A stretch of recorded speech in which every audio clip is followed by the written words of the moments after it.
Challenge. This is a word which is very vibrating. Challenge word सुनते ही हमारे दिमाग के तार छनछनाने लगते हैं. And today we are going to study a challenge. A challenge to fate by Sarojini Naidu. Yes, it's a poem by Sarojini Naidu in which she challenges the fate. Direct challenge करती है fate को. The brave lady says that fate, you can give me pains, you can give me harassment, but I am brave enough to face that. आप मुझसे मेरी खुशियों के जो पल हैं उनकी यादें नहीं छीन सकते हैं, और जो हैपनिंग्स पास्ट में हुई हैं उनके सहारे मैं तुम्हारी हर जो वार है उसको सह सकती हूँ. तो let's see how she challenges, what all ideas she gives us about the challenge to the fate. Hey there, I'm Jyoti Mishra. Welcome to my channel, and today we are going to read and discuss the poem A Challenge to Fate by Sarojini Naidu. So, let's begin. A Challenge to Fate by Sarojini Naidu is a beautiful poem depicting the indomitability of human soul. It teaches us that an enlightened human soul cannot be vanquished by fate.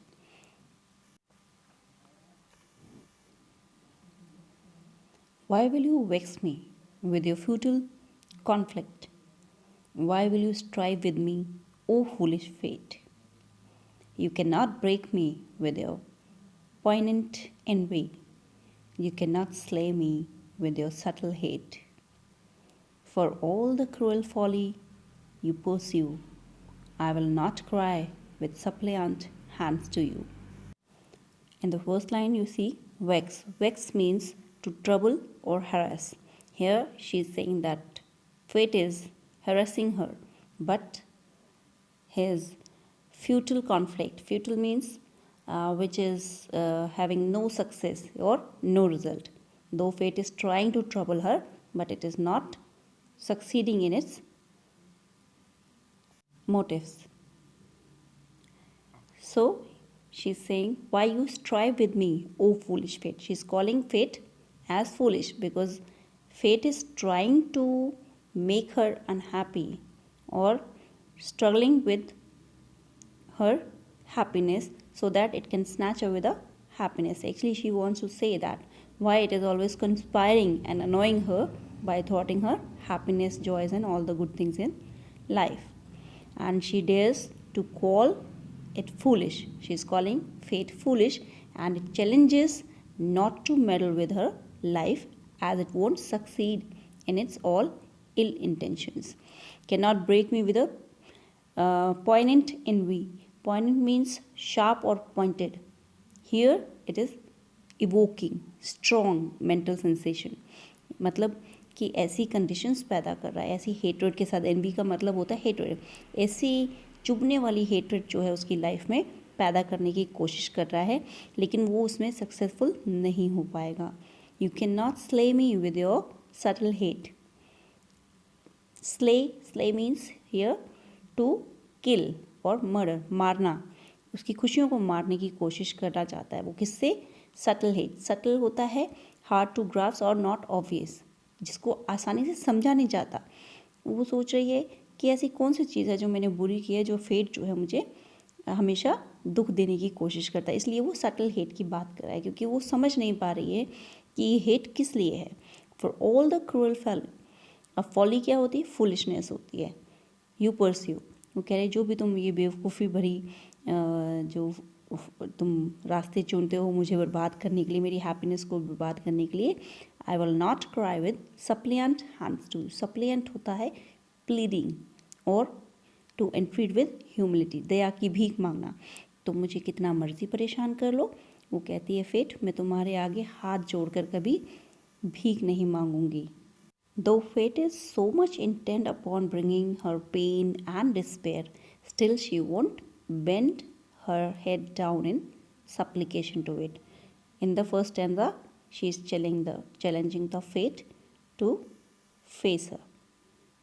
Now in second, you may perchance wreck in your bitter malice the radiant empire of my eager eyes. Say, can you rob my memories, dear dominion, over sunlit mountains and sidereal skies? In my enduring treasuries I hold their ageless splendor of unravished gold.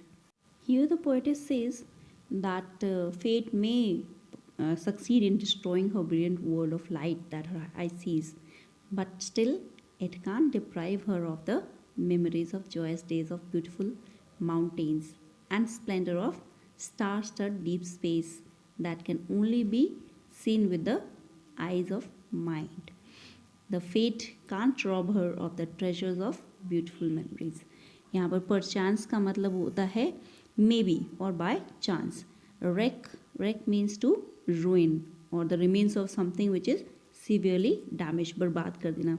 तो वो कह रही है कि तुम अपनी जो ये acrid taste वाला, bitter means कड़वा होता है, वैसे acrid taste होता है, लेकिन यहाँ है उसका मतलब है बुरा, जो उसकी malice है, इंटेंशंस जो हैं इंजरी करने की, तो उसमें हो सकता है सक्सीड हो जाए, जो कि उसकी radiant empire of mind eager eyes means उन ब्यूटीफुल लाइट्स को वो रोक सकता है उसकी आइज़ को देखने से. लेकिन जो मेमोरीज़ हैं उसकी, जो मेमोरीज़ की डोमिनियन उसने क्रिएट किए, एक एम्पायर पूरा उसकी मेमोरीज़ का है, चाहे वो सनराइजिंग है माउंटेन का और स्टार स्टडीड स्काइज है, उनकी जो मेमोरीज़ हैं वो उससे कभी छीन नहीं सकता. तो वो sidereal means related to the stars or astronomical calculation of stars. So she is saying in my enduring treasuries क्या होती हैं, वो जगह जहाँ आप ट्रेजर इकट्ठा कर, खजाने को इकट्ठा करते हैं. सो एंड्योरिंग मीन्स लॉन्ग लास्टिंग और प्रोलॉन्ग. तो उसकी जो ट्रेजरीज हैं यानी जो मेमोरीज़ हैं जिसमें खुशियों के पल जो हैं वो इकट्ठे किए हुए हैं, वो लॉन्ग लास्टिंग है, बहुत ज़्यादा हैं. एंड देयर एजलेस होता है जिसकी कभी उम्र बूढ़ी नहीं होती, और स्प्लेंडर होता है लस्टर या ब्रिलियंस, मैग्निफिसेंस कह सकते हो, ग्रैंड्योर. तो उन मेमोरीज़ का जो है वो क्या है, बहुत ही मैग्निफिसेंट ट्रेजर है उसके पास. अनराविशमेंट जिसको कभी सीज ना किया जा सके पावर से, उसको आप हमला करके या पावर के थ्रू उसको सीज नहीं कर सकते, उसको छीन नहीं सकते. तो इस तरह की उसकी मेमोरीज़ का जो है भंडार है उसके पास. अब थर्ड है, you may usurp kingdoms of my hearing, say shall my scatheless spirit cease to hear. Usurp का मीनिंग होता है सीज करना, कब्जा करना. अभी हमने लास्ट एंसर में जो वर्ड अनट्रैविश पढ़ा था, ये भी उसका सिनोनिमिकल यूज़ है यहाँ पर. तो वो क्या कह रही है कि यहाँ पर वो कह रही है कि तुम, हो सकता है कि मेरी जो सुनने की क्षमता है उसको तुम छीन सकते हो सकता है सुनने की क्षमता तुम छीन लो मेरे से, लेकिन शैल माई स्केटलेस होता है अनहार्म्ड और विदाउट एनी हार्म, कोई मिस्चीवियस वो नहीं है. स्केटलेस स्पिरिट सीज टू हियर, क्या मेरी वो अनहार्म स्पिरिट है, स्पिरिट जिसको कोई नुकसान नहीं पहुंचा सकता, उसको तुम रोक सकते हो. To hear what, the bridal rapture of blowing valleys. यहाँ देखिए ब्लोइंग वैलीज जो है वो ब्लो नहीं कर रही हैं, बट कहने का मतलब है कि जो जॉयस विंड्स हैं जो वैलीज़ में बहती हैं, उनका मेलोडियस साउंड जो है थ्रू आउट जो है उसकी जो आत्मा है, जो उसकी स्पिरिट है, वो उसको सुन सकती है. The lyric pageant of the passing year, the sounding odes and surging harmonies of battling tempest and unconquered seas. Totally देखें तो वो कह रहा है कि तुम मेरे सुनने की क्षमता को तुम छीन सकते हो, फेट जो है वो छीन सकता है, लेकिन जो उसकी स्पिरिट है वो हमेशा ही उस ब्राइडल रैप्चर, जैसे एक ब्राइड का जो खुशी एकदम से उभर कर आती है, वो खुशी जैसे वैलीज़ में विंड्स बहती हैं. लिरिक पेजेंट क्या होता है, एक स्पेक्टिकुलर सेरेमनी है, आप कह सकते हो, प्रदर्शित करना जिसको कहते हैं. और लिरिक और ओड्स जो हैं ये पोइट्री के एक टाइप्स हैं, या फिर एक्सप्रेशन का आप टाइप मान सकते हो. सर्जिंग का मतलब होता है जो ट्रांजिएंट रश होता है, सडन इंक्रीज जो होता है, तो वो चीज़ जो पैदा होती है सी के अंदर. आप देख लीजिए जो टेम्पेस्ट की तरह, जो कह सकते हो कि आप वो किनारों से लड़ रही है, एक तरह से बैटलिंग मीन्स टू फाइट और स्ट्रगल. तो इन सब चीज़ों की जो साउंड्स हैं उसको फेट इससे छीन नहीं सकता, क्योंकि वो उसकी आत्मा में बसी हुई है, स्पिरिट में बसी हुई है। कहीं ना कहीं हम अब तक जितना पढ़ चुके हैं इस पोम में, उसकी जो स्पिरिट है, जो खुद एक सेल्फ कॉन्फिडेंट स्पिरिट है, वो हमारे सामने आ रही है इस पोइट्री के थ्रू। यहाँ पर हम देख सकते हैं कि हार नहीं माननी है। जो हमारी पोइट हैं वो हार मानना नहीं जानती हैं, इसलिए वो फेट को बार बार चैलेंज कर रही हैं। चलिए देखते हैं फोर्थ स्टैंजा। ये do you smite my mouth to throbbing silence. So वो कह रही कि हो सकता है, स्माइट मीन्स टू हिट और स्ट्राइक या किल करना, थ्रॉबिंग मीन्स बीटिंग और पाउंडिंग, जैसे हम कहते हैं throbbing heart. Pluck from my lips power of articulate words. हो सकता है तो मुझसे जो आर्टिकुलेट की जो पावर है, स्पीकिंग की, clear effective way of expressing through words जो है वो छीन लो। पर क्या, say shall my heart lack its familiar language with earth while earth has nests for her mellifluous bird. पर वो कह रही कि क्या मेरा जो दिल है, ये जो हार्ट है मेरा, उस फेमिलियर लैंग्वेज को छोड़ देगा। और जब तक मेलिफ्लस होता है स्वीट या स्मूथ स्टाइल, तो actually mel means honey and flows means to flow, जो हनी की तरफ फ्लो करता है। तो जैसे बर्ड्स फ्लाई करती हैं, और वैसे ही जो ये म्यूज़िक है अर्थ का, क्या वो मेरी जो हार्ट है वो उसको कभी भूल पाएगा, कभी उसको छोड़ पाएगा। शैल माई इम्पैशन्ड हार्ट फॉरगेट टू सिंग। क्या इतने इंटेंस जो इमोशंस मेरे हार्ट में हैं, फोवेंट इमोशंस जो हैं, वो सिंग करना छोड़ देंगे, गाना गाना छोड़ देंगे। While the 10,000 voices of the spring, और जो ये स्प्रिंग की वॉइसेस हैं, ये तुम्हारे इस डर से कभी रुक पाएंगी। तो इस तरह से वो फिर से फेट को चैलेंज कर रही है कि मैं तुम्हारे किसी भी जो वार है उसका जवाब देने में सक्षम हूँ, और तुम मुझे हर तरह से तोड़ मरोड़ सकते हो, लेकिन मेरी आत्मा को तुम नहीं सीज कर सकते। So in all we can say that fate may take the power to speak clearly from the poetess, but her heart will never cease singing with the songs of melodious birds. Her emotional heart will sing songs in the spring season also. Fifth one, yea, you may quell my blood with sudden anguish, fetter my limbs with some compelling pain. How will you daunt my free, far journeying fancy that rides upon the pinions of the rain? How will you tether my triumphant mind, rival and fearless comrade of wind? Quell means to subdue or to put down or silence, and anguish is extreme pain and agony. So here she is saying that हो सकता है that fate जो है वो उसको subdue करने की कोशिश करे और एक्सट्रीम पेन्स या एगनीज जो है उसको दे। बट क्या, fetter means to put chain और टू बाइंड, रिस्ट्रिक्शंस पैदा करना यहाँ पर। तो fetter my limbs with some compelling pain, किसी कंपेलिंग किसी पेन से उसको रोकने की कोशिश कर सकता है, सब्ड्यू दबाने की कोशिश कर सकता है। फिर वो पूछती है how will you daunt my free far journeying fancy. Daunt means to discourage और इंटिमिडेट, छोटा करना, उसको किसी तरह से डिस्करेज करने की कोशिश वो करती है। जो मेरी स्पिरिट है वो फार जर्निंग है, fancy that rides upon the pinion, pinions are feathers और विंग्स ऑफ द रेन। जैसे जो रेन है वो जगह जगह छोटी छोटी बूंदों के रूप में फैल जाती है, वैसे ही उसकी जो स्पिरिट है वो जगह जगह फैली हुई है, या उसकी आत्मा जो है वो हर कण में बसी है, इस तरह से वो कहना चाहती है। How will you tether my triumphant mind, जो मेरा ट्रायम्फेंट सेलिब्रेट करता है, विक्ट्री सेलिब्रेट करता है। Tether means to rope, cable डालना या लिमिट करना मूवमेंट को, इस तरह की रिस्ट्रिक्शन डालना। जैसे हम हाथी के पैर में चेन बंधी हुई देखी होगी आपने, तो उसमें क्या है, वो उसको इतनी ही फ्रीडम देता है जितनी कि उसको मिलनी चाहिए, जितनी दूर वो जा सके, किसी को नुकसान ना हो। तो यहाँ पर पोएटिस है वो भी इस तरह से कह रही है कि जो फेट है मेरे पैरों में बेड़ियाँ जरूर डाल सकते हैं, फिजिकली बेड़ियाँ डाल सकता है, लेकिन जो मेरा माइंड है वो बहुत दूर दराज तक घूम कर आ सकते हैं, अपनी जो सोच है उसके थ्रू वो दूर तक जा सकती है, और जैसे कि रेन के पंख लगाकर वो उड़ती है।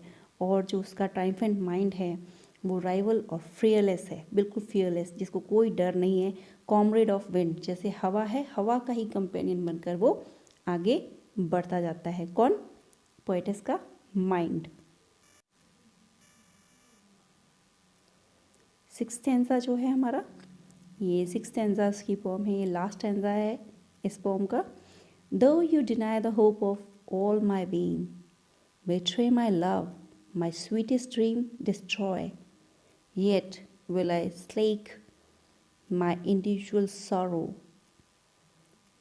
at the deep source of universal joy. O fate, in vain you hanker to control my frail, serene, indomitable soul. जैसा फिफ्थ स्टैंजा में पोएटस ने कहा कि फेट जो है it may stop the flow of blood in her veins with pain और shackle her limbs, उसको बांध सकता है, लेकिन वो उसको फ्राइटन नहीं कर सकता, उसको विदहोल्ड नहीं कर सकता, क्योंकि जो स्पिरिट है वो उसकी फ्री है। तो उसी तरह से यहाँ पर जो है पोएटस कह रही है कि डिक्लेयर कर रही है confidently that fate may withhold hope from filling her being, मतलब उसको हर एक होप से डिनाई कर सकता। डिनाई का मीनिंग होता है टू रिजेक्ट और डिसअलाउ। तो हो सकता है कि वो सारी होप्स उससे छीनने की कोशिश करे, नई लाइफ और एनर्जी की कोई भी होप उसके अंदर ना बचे।